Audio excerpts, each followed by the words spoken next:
Hello बच्चों, कैसे हैं आप लोग। आई होप कि आप लोग अच्छे होंगे और आप सबकी पढ़ाई भी अच्छी चल रही होगी। आज की वीडियो में हम लोग करने वाले हैं बिहार बोर्ड क्लास 7 की मैथ की बुक से प्रश्नावली 11.3। एक क्वेश्चन से लेकर यानी कि पहले क्वेश्चन से लेकर 13 क्वेश्चन तक मैंने समझा दिया है पिछली वीडियोज में। आई होप कि आपने देख लिया होगा, अगर नहीं देखा है तो उसे भी देख लीजिएगा। अभी हम लोग करने वाले हैं क्वेश्चन नंबर 14 से स्टार्ट, जिसमें आपको कहा जा रहा है तीन क्रम में आने वाली विषम संख्याओं का योग 39 यानी कि 39 है, तो वे संख्याएं ज्ञात कीजिए। तीन क्रम में आने वाली यानी कि क्रम में आने का मतलब हो गया लगातार, ठीक है, कंजिक्यूटिव। तीन कंजिक्यूटिव क्रम में आने वाली विषम संख्याओं, विषम संख्या का मतलब जो दो से विभाजित नहीं हो सकती हैं उन्हें विषम संख्या ऑड नंबर कहते हैं। तो विषम संख्याओं का योग 39 है। मतलब ये हुआ कि जैसे आपके पास पहले एक चीज देखिए, विषम संख्या क्या होती है, जो दो से कटती नहीं है। जैसे आपके सामने आ गया 1, 3, 5, 7, 9, 11, इस तरह की संख्याएं, ठीक है। और इसमें भी क्या कह रहा है, तीन क्रम में लेना है आपको, कोई भी तीन, जैसे ये तीन ले लो या फिर ये तीन ले लो या फिर ये तीन ले लो, वो हमें पता नहीं है। कोई भी तीन क्रम में आने वाली विषम संख्या लेना है और उसका योग 39 है, मतलब उस तीनों को जोड़ा जाए तो 39 आएगा। एक चीज ध्यान देना है कि पहली विषम संख्या मान लो 3 लेते हैं, तो अगली विषम संख्या में कैसे हम प्राप्त करेंगे। पहली विषम संख्या से 2 ज्यादा है, फिर अगली विषम संख्या इससे 2 ज्यादा है, फिर अगली विषम संख्या इससे 2 ज्यादा है।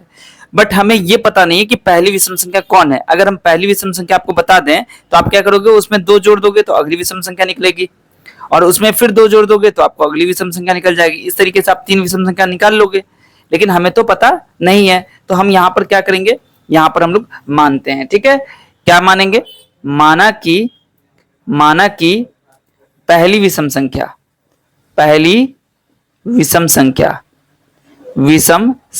बराबर x, ठीक है।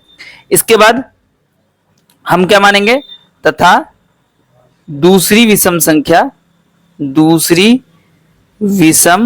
संख्या बराबर x प्लस 2, है ना। पहली विषम संख्या जो भी होगी उसमें 2 जोड़ेंगे तो हमें अगली विषम संख्या निकल जाएगी। इसके बाद तीसरी विषम संख्या क्या हो जाएगी, क्योंकि हमें 3 चाहिए ना, तीसरी विषम संख्या बराबर हो जाएगा x प्लस 4, यानी कि x प्लस 2 में फिर 2 जोड़ेंगे तो x प्लस 4 हो जाएगा।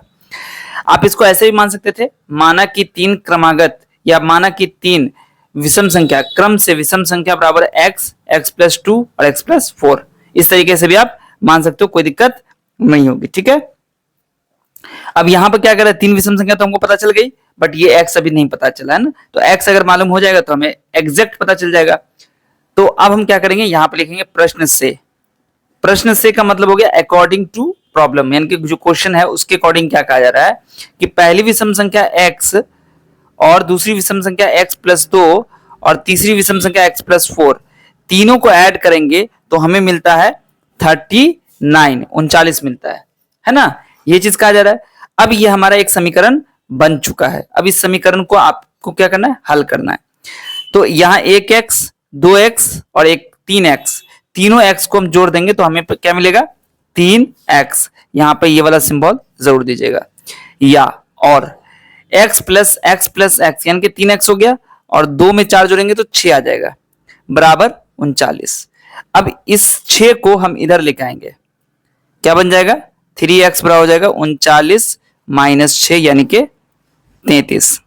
तो x की वैल्यू क्या आ जाएगी, 33 बटा 3, 3 से कट जाएगा, 3 इकाई 3 और 11 33 होता है, मतलब 11। तो बच्चों अब क्या करना होगा, हमें तो 11 निकल गया। अब आपको ये करना ये है, लिखना है पहली विषम संख्या इज इक्वल टू x, हमने x माना था ना, तो कितना x है, 11। अगली यानी कि दूसरी विषम संख्या क्या हो जाएगी, x प्लस 2 यानी कि 11 प्लस 2 यानी कि 13, और तीसरी विषम संख्या क्या हो जाएगी, x plus 4 is equal to 11 plus 4 यानी कि 15। 11, 13, 15, ये 3 हमारी विषम संख्या लगातार से, जिनको जोड़ेंगे तो 39 आएगा। आप जोड़ के भी देख सकते हैं, 3 1 4 4 5 9 और 3, इनके 39 आए जोड़ के। ठीक है, तो इस तरीके से हमने सवाल को हल भी कर लिया और एक क्रॉस चेक भी कर लिया कि जो हमें आंसर आया है क्या वो सही है या नहीं है। ठीक है, आई होप कि आपको समझ में आ गया होगा। तो अब हम लोग चलते हैं दूसरे क्वेश्चन की तरफ। इसका अगला क्वेश्चन जो आपका है 15 नंबर क्वेश्चन, इसमें क्या कह रहा है, किसी समद्विबाहु त्रिभुज का शीर्ष कोण 50 डिग्री का है तो त्रिभुज के शेष दोनों कोणों की माप बताइए। क्वेश्चन समझ में आ गया होगा, बट कुछ बच्चों को अभी नहीं समझ में आया होगा। क्या कह रहा है, किसी समद्विबाहु त्रिभुज, समद्विबाहु का मतलब होता है वह त्रिभुज जिसकी दो भुजाएं बराबर होती हैं, उन्हें हम लोग समद्विबाहु त्रिभुज कहते हैं।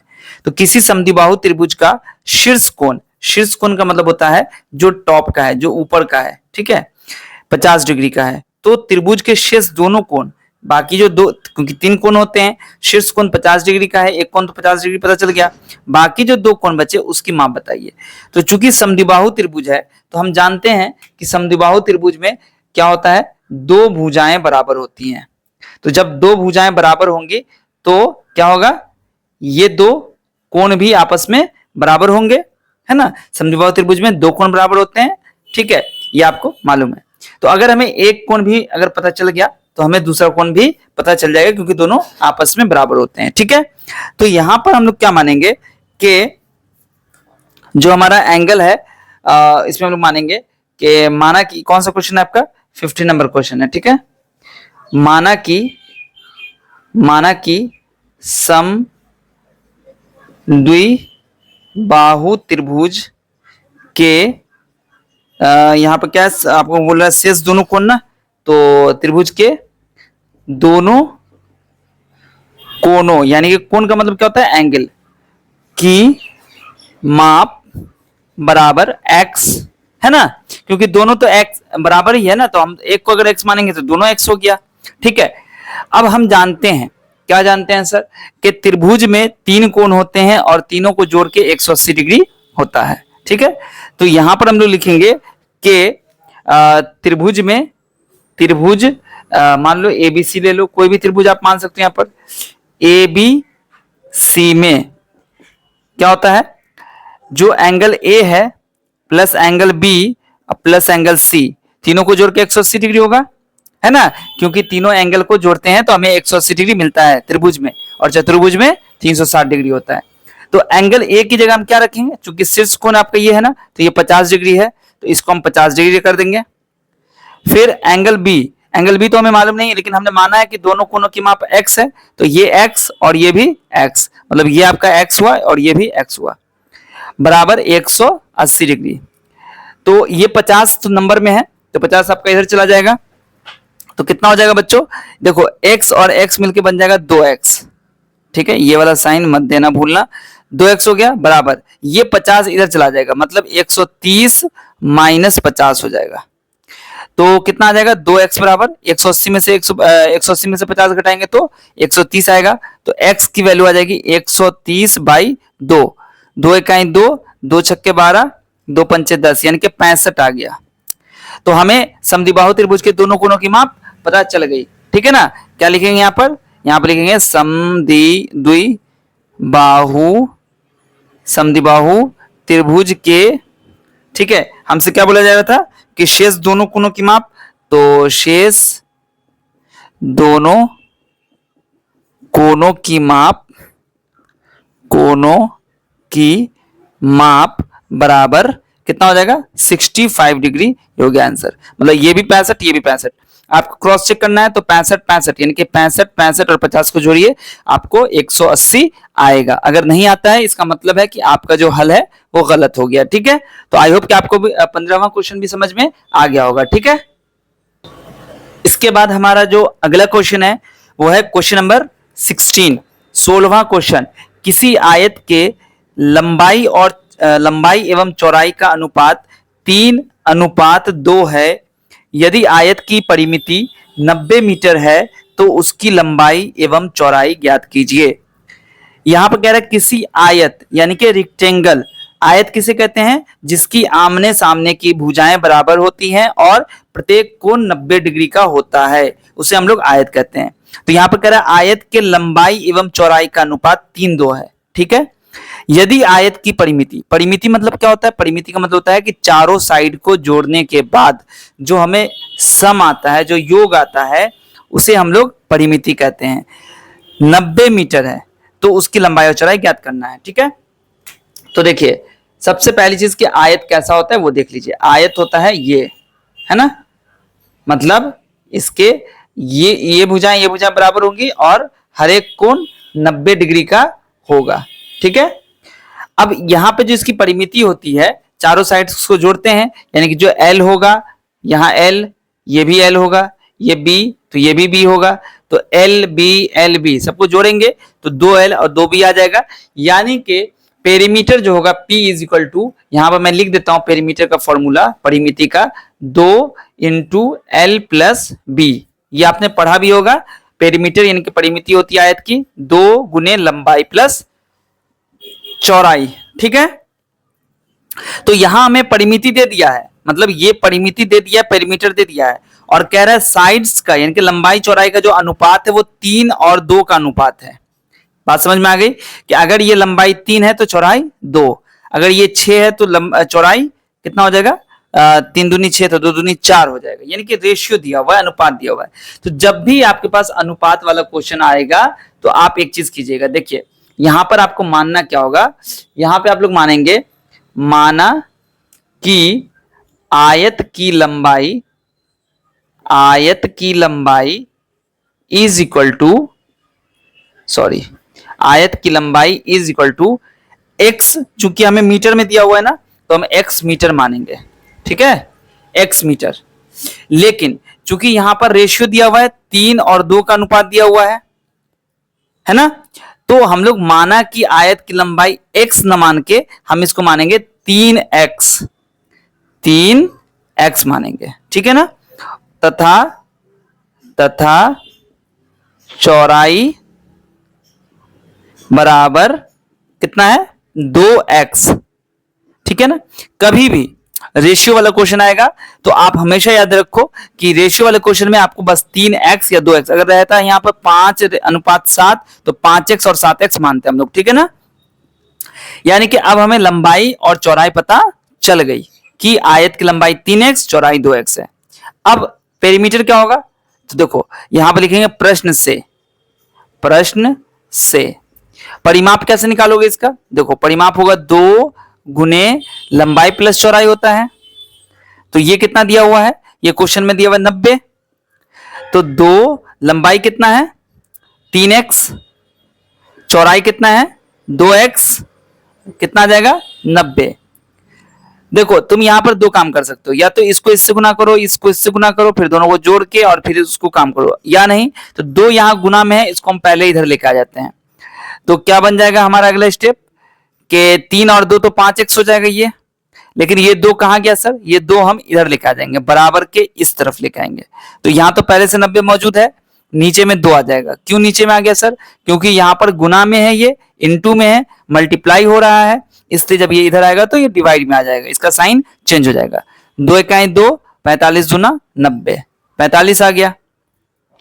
यानी कि 5x की वैल्यू कितनी आई 45, तो x की वैल्यू कितनी आ जाएगी 45/5। ये भी नीचे आ गया क्योंकि 5 इधर मल्टीप्लाई में था, है ना, इनटू में था, गुना में था, तो इधर आएगा डिवाइड में हो जाएगा, 5 का 5, 5 नमा 45। x की वैल्यू 9 आ गई। अभी बच्चों आपको लंबाई चौड़ाई पता नहीं चली है, क्योंकि लंबाई तो आपका कितना है, लंबाई बराबर है 3x, मतलब 3 और x गुना करेंगे तो x तो हमें कितना पता चला है 9 है ना, तो हम क्या करेंगे 3 को 9 से गुना कर देंगे, कितना आ जाएगा 27 मीटर।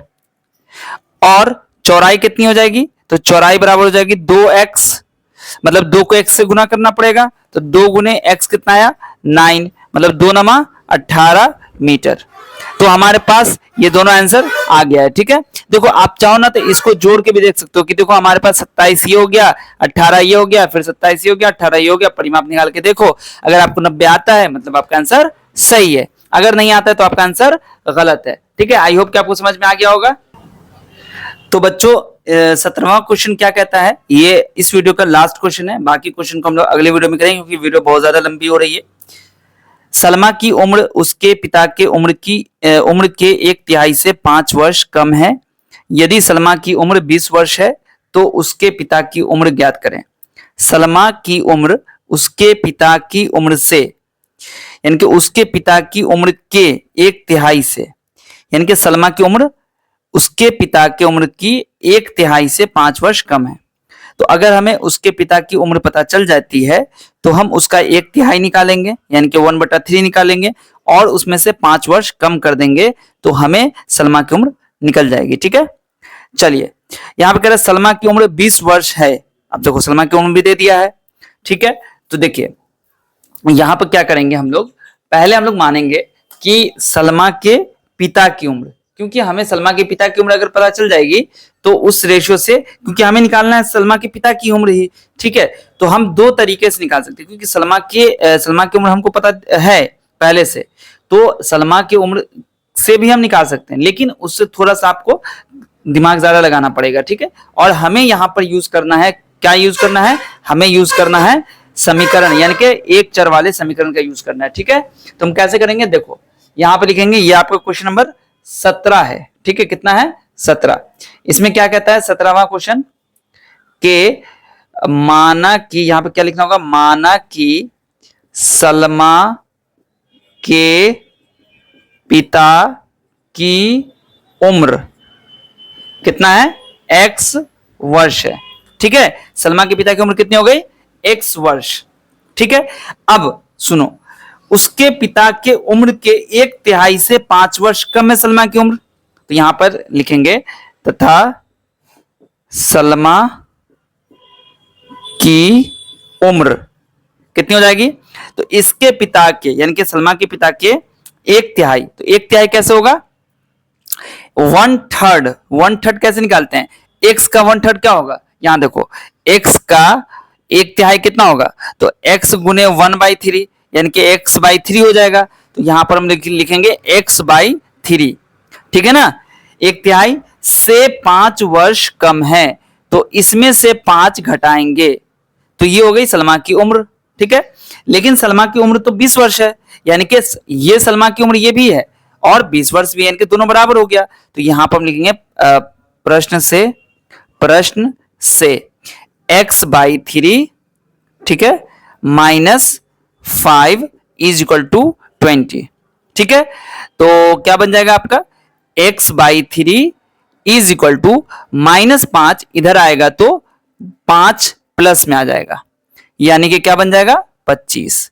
x/3 बराबर 25 आ गया, तो ये जो 3 डिवाइड में इधर आएगा क्या होगा, मल्टीप्लाई हो जाएगा। x/3 बराबर 25 गुने 3, सॉरी ये 3 तो इधर हमने रख दिया ना, यहां से 3 हट जाएगा और 25 के साथ मल्टीप्लाई हो जाएगा, यानी कि x बराबर क्या आ गया 75। तो बच्चों हमने x किसको माना था, हमें माना था सलमा के पिता की उम्र, तो हमें यहां पर पता चल गई है। हम लिखेंगे सलमा के पिता की उम्र इज इक्वल टू x, है ना, x माना था हमने, तो x बराबर कितना है 75 वर्ष। ये आपका आंसर हो गया। ठीक है, तो आई होप कि आपको समझ में आ गया होगा। क्वेश्चन नंबर 17 तक मैंने समझा दिया है, 14, 15, 16, 17 5 क्वेश्चन मैंने समझा दिया है। और अगली वीडियो में हम लोग करने वाले हैं जो आपका अगला क्वेश्चन होगा उन सभी प्रश्नों को सॉल्व करेंगे। ठीक है, आई होप कि आपको वीडियो अच्छी लगी होगी। तो अगर आपको वीडियो अच्छी लगी है, ठीक है, तो आप इसे अपने सभी दोस्तों से शेयर भी कर दीजिएगा। ठीक है, लिंक को कॉपी कीजिए, शेयर बटन आपको दिख रहा है, इस पर क्लिक कीजिए, यहां से लिंक को कॉपी कीजिए। कॉपी करने के बाद जो भी दोस्त आपके हैं आप उनको व्हाट्सएप से सेंड कर दीजिए लिंक को। ठीक है, वहां जाके पेस्ट कीजिए और सेंड कर दीजिए। फेसबुक ग्रुप अगर आपके पास है तो वहां भी शेयर कर दीजिए। ठीक है, अगर इंस्टाग्राम पे आपके फ्रेंड्स ऐड है तो वहां पे शेयर कर दीजिए। ठीक है, और वीडियो को अगर लाइक नहीं किया तो लाइक भी कर देना। और आपको इस यानी कि आपकी क्लास के और कौन से सब्जेक्ट की वीडियो चाहिए वो भी कमेंट कीजिए। जब ज्यादा बच्चे कमेंट करेंगे तभी उस सब्जेक्ट की वीडियो में बनाऊंगा। ठीक है, और अगर इससे रिलेटेड कोई आपको क्वेरीज है, कोई फीडबैक है, कोई डाउट है, कोई कंफ्यूजन है तो भी आप कमेंट में पूछ सकते हैं। ठीक है, हमारे फेसबुक पेज को फॉलो जरूर कर लीजिएगा। मिलता हूं फिर आपसे अगली वीडियो में, तब तक आप सब अपना ध्यान रखिए। वीडियो देखने के लिए आप सभी बच्चों का बहुत बहुत शुक्रिया।